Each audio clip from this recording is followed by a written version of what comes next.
Now, last time we talked a little bit about the motivation behind the Fourier series and separation of variables. We also talked a little bit about the heat equation, and in particular, the heat equation we looked at had special boundary conditions. Okay, the temperature was 0 at the boundaries. Right? So just to refresh everyone's memory. Okay. We're going to introduce a method to solve some PDEs that arise, for example, in the flow of heat. And the idea is known as the separation of variables. And we combine it with Fourier series to solve our problem. Okay? So just to refresh everyone's memory, what is the separation of variables? Well, separation of variables, it's a powerful method that can be used to solve linear ODEs. And essentially you make the assumption that your solution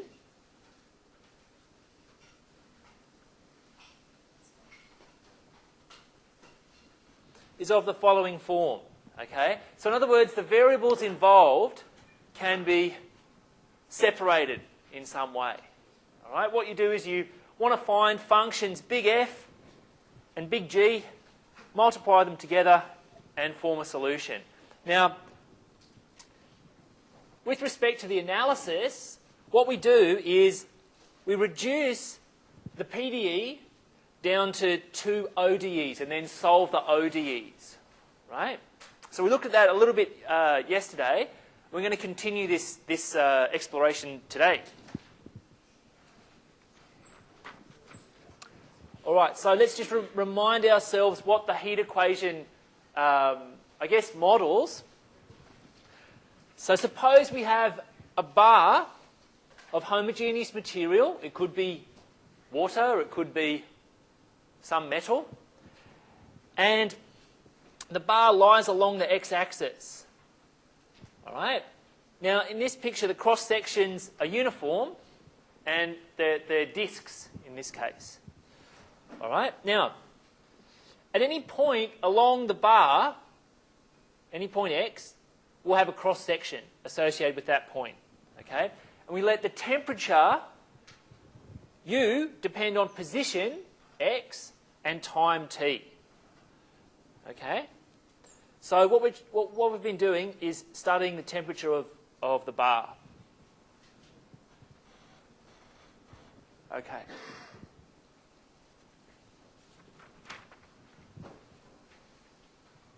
All right, so this is the question that we're going to look at today.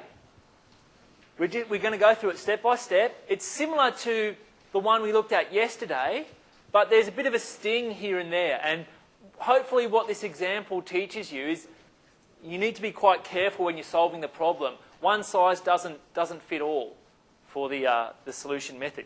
Yes, we're going to use separation of variables, but you just need to be a little bit careful. So here's our original PDE. The constant, 4, is related to the conductivity of the material of the bar. Okay?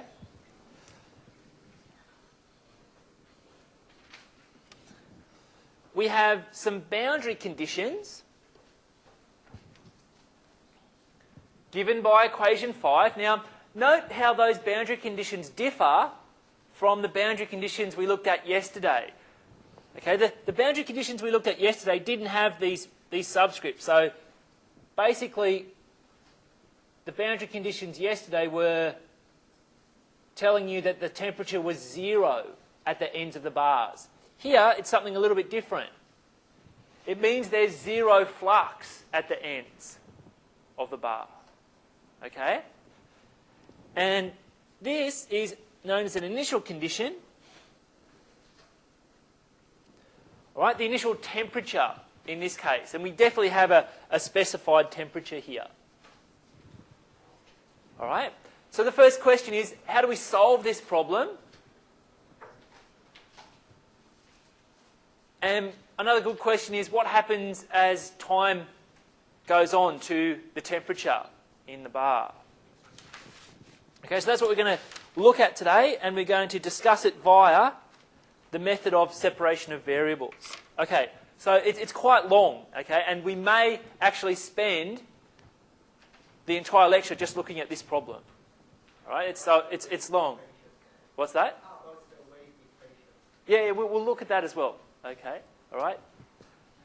Maybe not in this lecture. If not in this lecture, we'll talk about the wave equation in some form as well. Okay?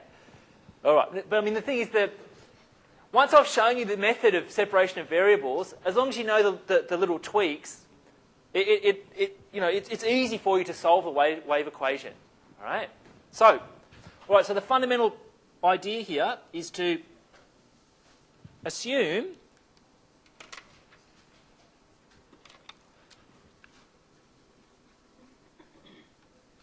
the solution U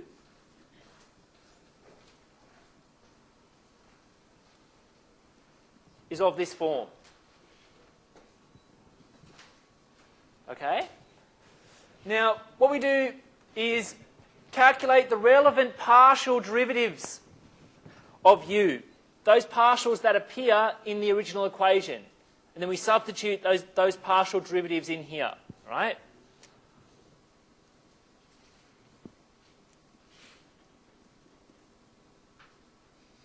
So U sub x is going to be df dx times g.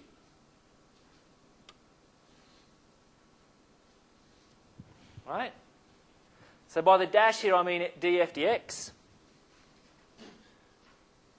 U xx is going to be f double dash times g.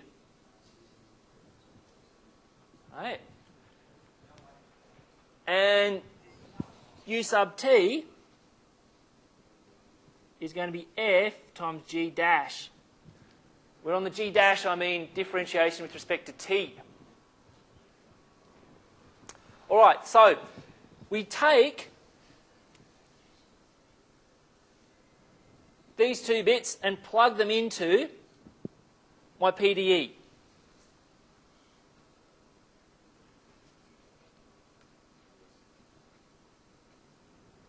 All right, we're going to get 4 f double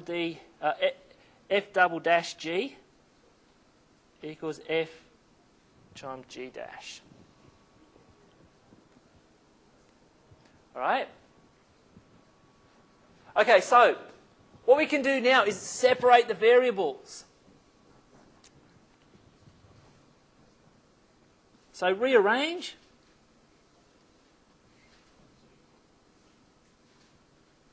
To obtain the following.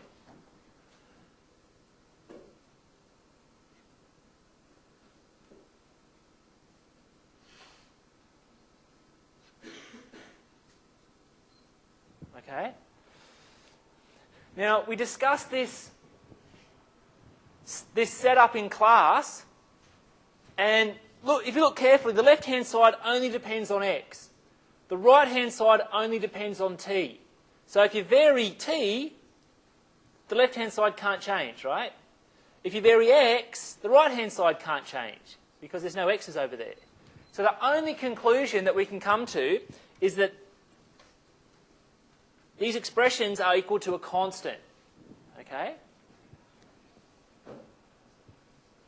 All right, so remember from yesterday, what we do out of this is form two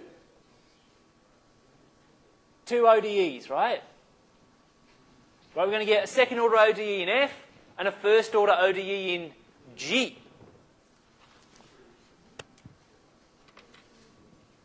All right, so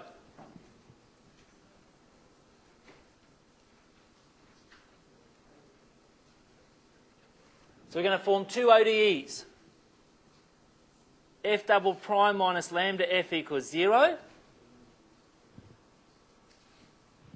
And G dash minus 4 lambda G equals 0. Okay, and what we want to do is solve those two ODEs. Okay? Now, at some stage we're going to have to use the boundary conditions given in the original form of the problem and the initial condition as well.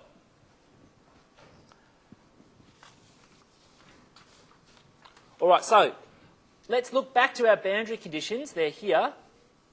How can we use them to solve, say, the first problem? Well, it's not too difficult.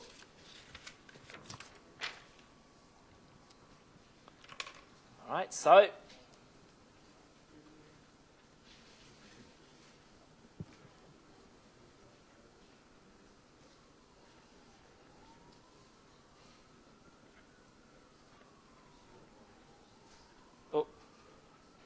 pi t. Okay, what do they mean with respect to, say, big F? Well, it gives the following.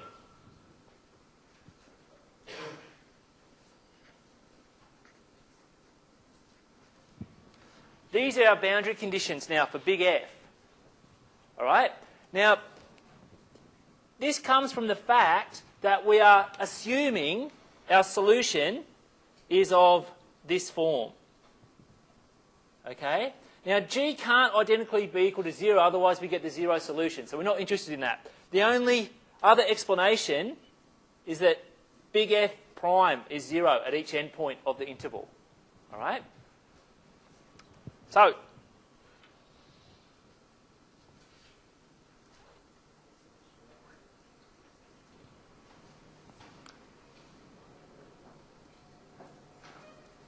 thus, we solve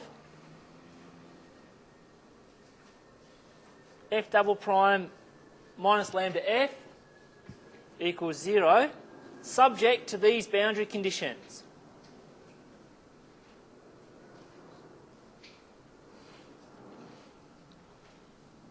So I'm going to call these star. Okay, so it looks a lot like the problem we worked on yesterday. The only change here is that the boundary conditions are different. Instead of being 0 on the end, we've got 0 derivative. Does that substantially change the problem? The answer is, well, yeah, it does. Okay? So let's solve this for different lambda and see what we get. The first and easiest case is lambda equals 0. Now, if lambda equals 0, we'll be solving f double prime equals 0. So basically we're solving f double prime equals 0. So we know that f of x equals ax plus b. So now what we want to do is go through and find big A and big B. Okay? But the boundary conditions here cause a bit of a problem. If we differentiate this and sub in x equals 0, obviously A is going to be 0. Okay? And if I use the other boundary condition, what does that tell me about B? No. Nothing. B could be anything. Okay? So f prime of 0 equals 0 gives A equals 0, right? But f prime of pi equals 0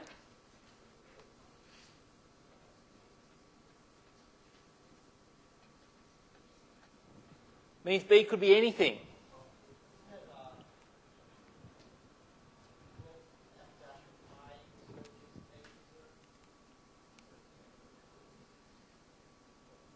Oh, yeah, sorry, yeah. Oh, no. Well, no, it doesn't matter. If you differentiate this, you're going to get A. So it doesn't matter which x point you put in, right? You're still only going to make a conclusion about A. You're not going to get B. Right, so B could be anything. Okay, so that actually differs from what we looked at yesterday. Because with yesterday's solution, if lambda equals 0, we just got the 0 solution. So we disregarded the case lambda equals 0. All right, so that's something different. Okay? Now, what happens if lambda is, say, positive? Okay, so we go up here and solve this for lambda positive together with these conditions. Okay, so here we're going to get some sort of characteristic equation.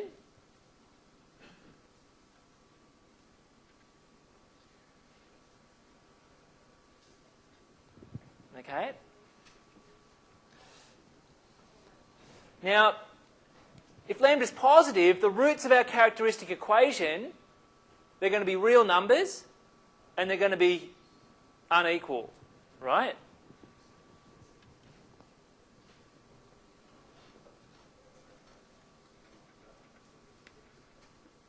Real unequal roots.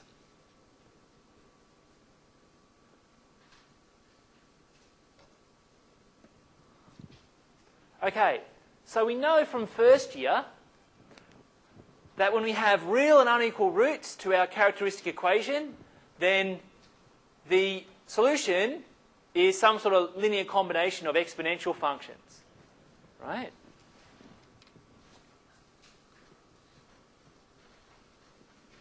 So,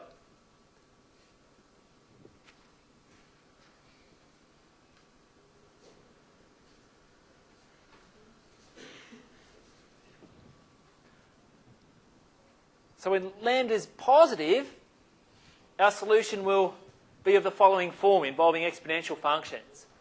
Okay, now,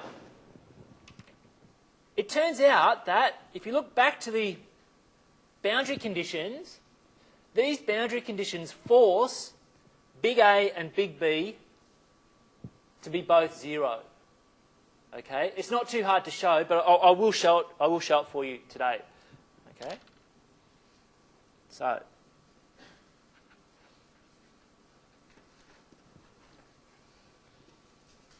let's go to the first boundary condition. All right, so we go up to the first boundary condition. All right, we know it's 0. So what we do is differentiate this and see if we can determine some sort of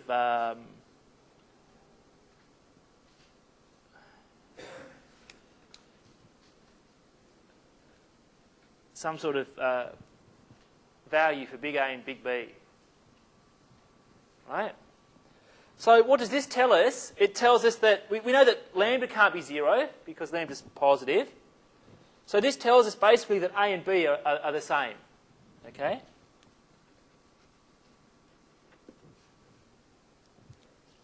All right, let's work with the second boundary condition now. So we're going and using this piece of information.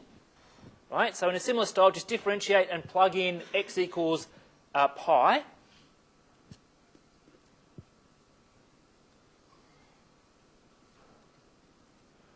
Okay, now in this case, we get something like this.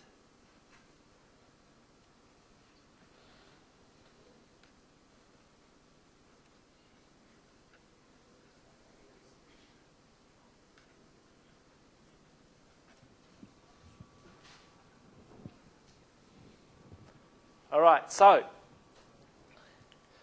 because we know A equals B, we can then just substitute out either the A or the B and get the following. I'm going to substitute out the B.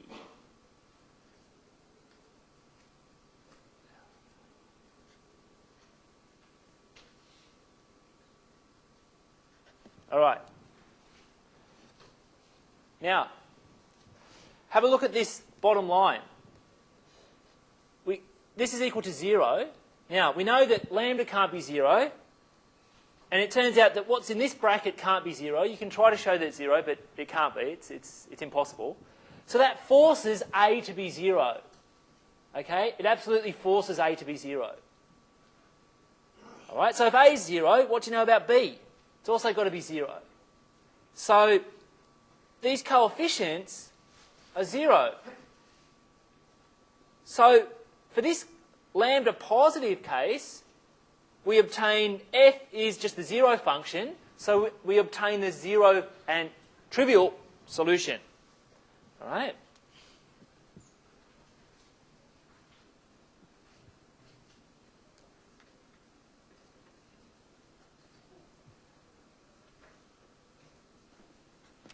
Okay. All right? So I know yesterday some people were going, well, why do I get the trivial solution when lambda's positive? Well, it's very similar to the argument I've just presented. Okay? Some people are a little bit uneasy if steps are missed in these kinds of long solutions. All right? Okay, so we've done the case where lambda equals 0. We've done the case where lambda is positive. The only case now is when lambda is negative. All right, so let's discuss that.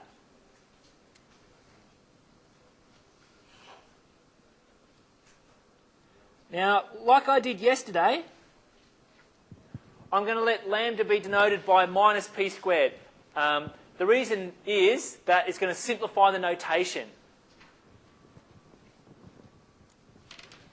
All right? So under that assumption, the characteristic equation is something like this. All right? Now the roots are going to be... Okay? The roots are going to be complex numbers. Okay?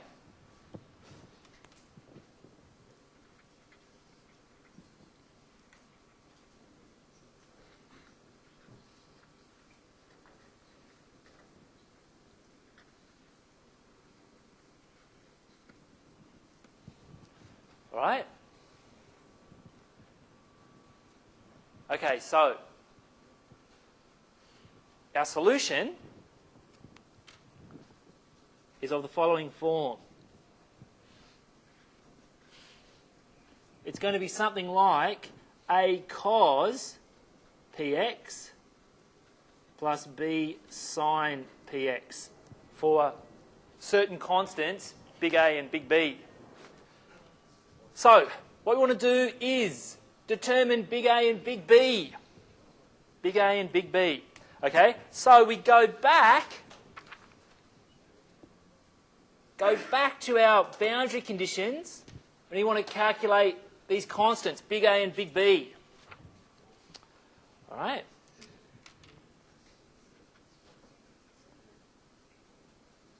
So, let's differentiate this and plug in x equals 0. All right, we're going to get something like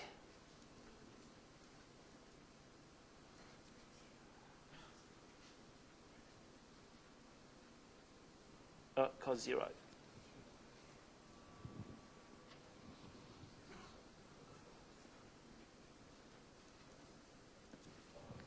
All right. Now, P can't be 0 because of this assumption, right?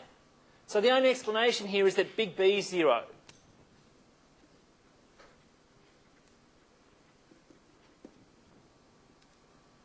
Right, so we've got one of our constants. Let's see if we can find the other constant.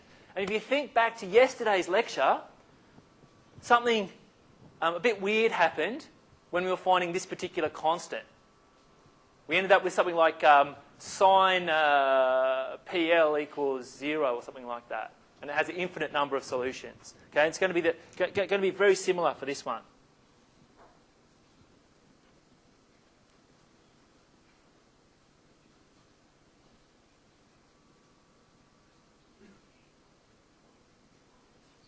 Okay, so I've disregarded the b here, so that's really all I'm interested in. So I differentiate it and plug in pi.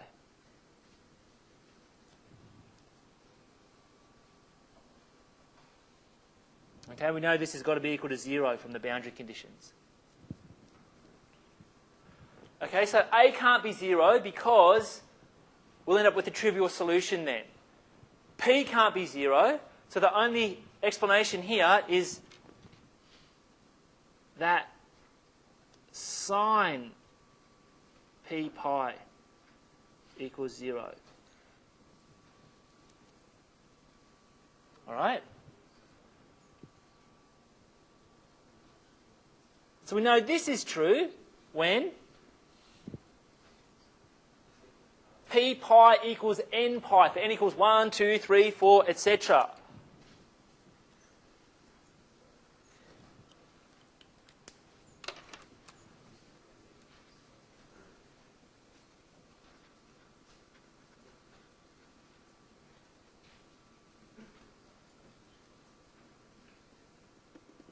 Right? Now you can see here the pi's are actually going to cancel out. So this particular example, I mean the bar's got length pi units. Okay, it's a little bit cute.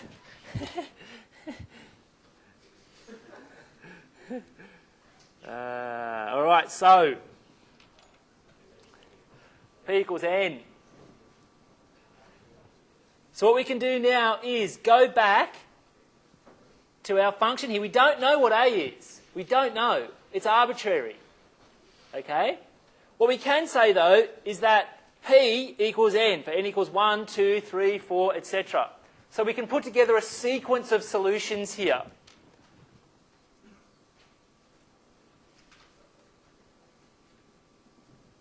All right? So now I'm going to use this little subscript.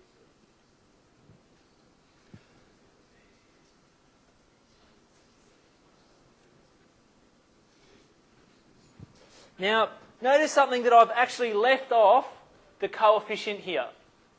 Okay? You can put it in there if you want to. You can put it in there if you want to. Okay? But having the coefficient as 1 doesn't seriously affect the solution at this stage. All right? I can put the coefficient back later on. All right, so we have a solution. We've only solved part of the problem, though. Because remember, if we go back here, I know it's a long solution, we're still trying to solve this problem. We've solved that, but we're trying to solve this. Okay, so we're getting there. We're getting there. Stay with me. Stay with me. All right. So,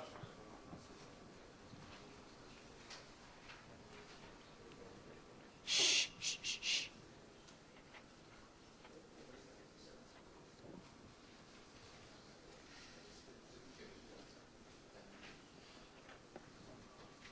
All right. So now we want to solve a first order linear separable DE. Okay. Now you should be able to solve this by inspection. The slightly annoying thing here is that we have to divide up the cases when lambda equals 0 and when lambda is negative. Okay, so this is something different from what I showed you in the problem yesterday. So in other words, yesterday's problem was simpler. So what's our solution going to be if lambda is 0? G is just a constant, right?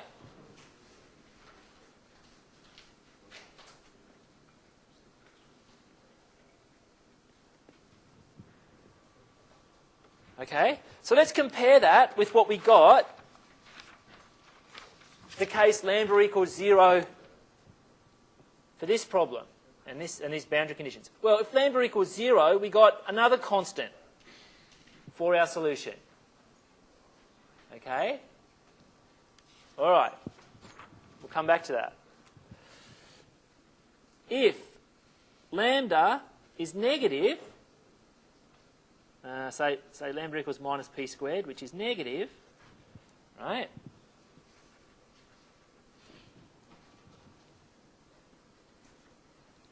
Then the solution here is going to be some sort of exponential function, right? And because p equals n, for n equals 1, 2, 3, etc., we're also going to get a sequence of solutions here for the g. All right? Say it's going to be something like, the solution here is going to be e to the minus for lambda t, right?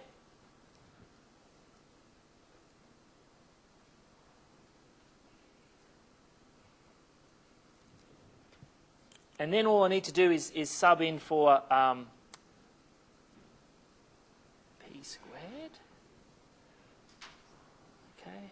Now again, you can have a constant here, but it's not, it's not a big deal here, right?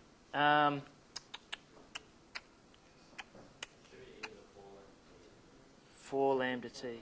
I wondered what that minus sign is doing there. Thank you.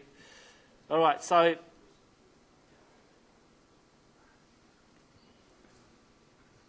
oh yeah, that's okay. Yep. For n squared t. All right. So positive. All right. So now you might be thinking, well, what about the case lambda positive? If lambda's positive, we already found that we get the trivial solution in that case, so we can ignore that. All right? Okay. So let's put our pieces together. We're getting there. For lambda equals 0, we have a constant for our g and a constant for our big F. So we multiply those two things together. For lambda negative, we have, for lambda negative, we have a sequence of solutions for our big F and a sequence of solutions for big G, right? So now we multiply together.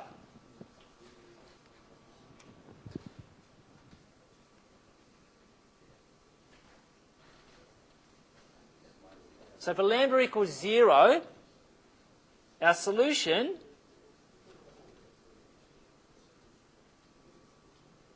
it's just an arbitrary constant. It's a constant times a constant. I'm going to be a bit sneaky here and let it equal to A naught. Now you'll understand why I'm writing that in a little while.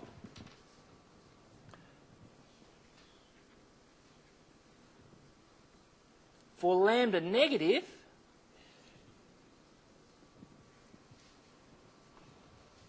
we have the following. We have a sequence of solutions, which I'm going to denote by U sub n.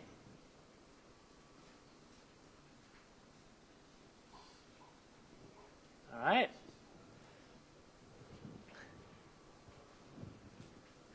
And I'm going to put this coefficient, A sub n, back into the product.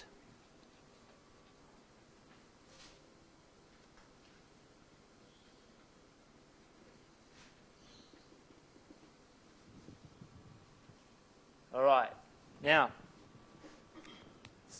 so we've got a whole bunch of solutions there. In fact, we've got infinitely many. Because our PDE is linear, we know that any two solutions, if you take a linear combination of them, then sum them together, for example, then that will also be a solution, right? It's one of the fundamental principles of a linear differential equation. It's called the principle of superposition, all right? So since our ODE is linear, okay, ODE is linear, we can add all our solutions together to form a new solution. Now, I'm going to slightly abuse my notation here. By the U of x, and this is something different to that. Okay, so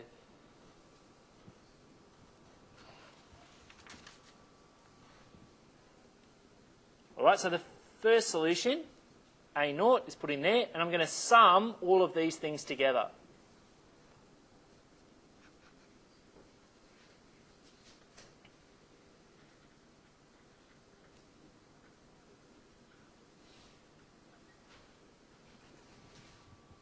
Ooh, looks a bit nasty, but we're getting there. Can anyone remember the final step? We formed the solution now as a sum. Can you remember the final step? What piece of information haven't we used yet? Right, we've used the PDE, we've used the boundary conditions, right? And the last thing is, what about the initial condition? We haven't used that yet. Okay, the initial temperature, we haven't used that yet. Okay, so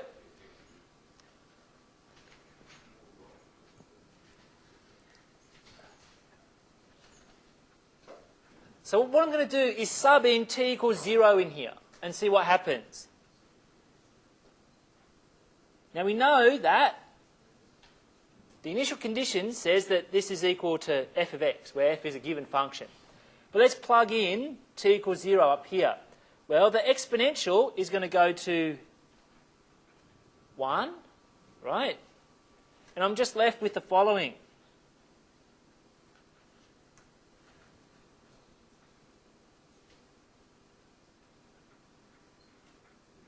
Okay, a subscript n.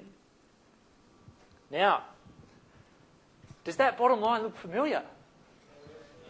Yeah, it's a Fourier cosine series. Fourier cosine series for f of x, right?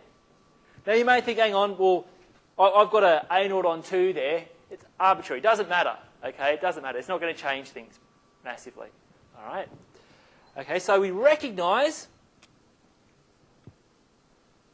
So this is a Fourier cosine series. Did I say sine series? Fourier cosine series. For f.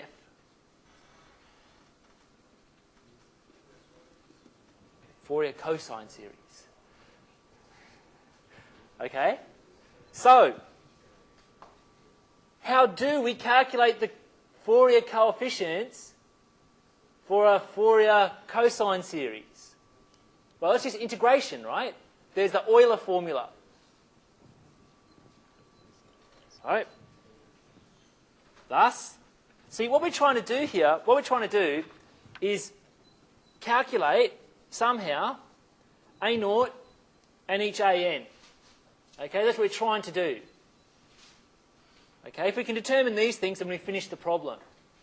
Fourier series, or at least Fourier cosine series in this case, allows us to calculate these by looking at the Fourier cosine series of f, right? Calculating the coefficients from that setup.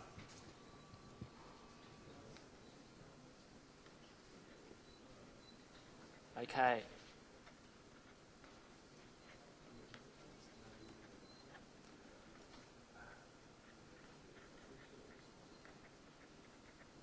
Now remember the Euler formula, and remember we're dealing with a Fourier cosine series here. So our integrals are going to be double what the general type of formula are.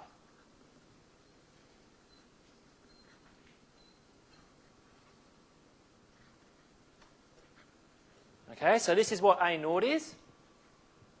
Notice we're integrating half the distance. And in general, for n greater than or equal to 1,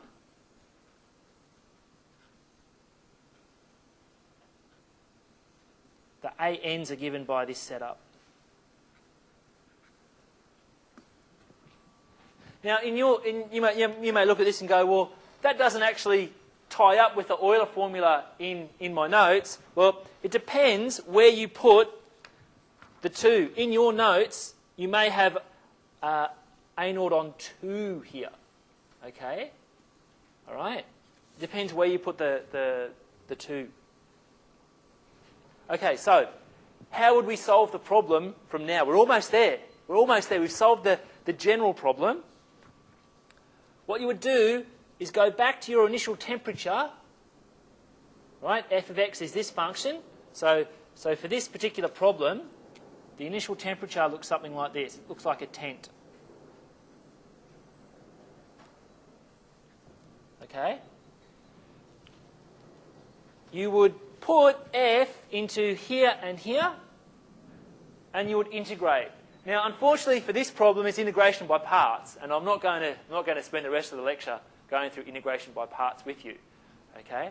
So that's a modification of the heat problem that you saw yesterday. But you can see, in this case, we get a Fourier cosine series for our answer. Our solution involves a Fourier cosine series, right? Whereas yesterday, the solution method involved a Fourier sine series. So you need to be careful. If you change the boundary conditions slightly, the solution method can change. Now, let's just have a look at the general setup of our solution. Here it is here. What's the long-term behaviour of our temperature as T gets large and positive? Well, you can see in here, you can see in here, this is going to go to 0 as T gets large because cos is bounded, right? And we're just left with A naught. Now, A naught, physically speaking, is just the average initial temperature. Okay? So what happens to the temperature in this bar? Well, in the long term, the temperature uniformly distributes itself throughout the bar to the initial, the average of the initial temperature. Okay? So that is a heat problem. It's a long road, I know, but you can do it. Okay? You can do it.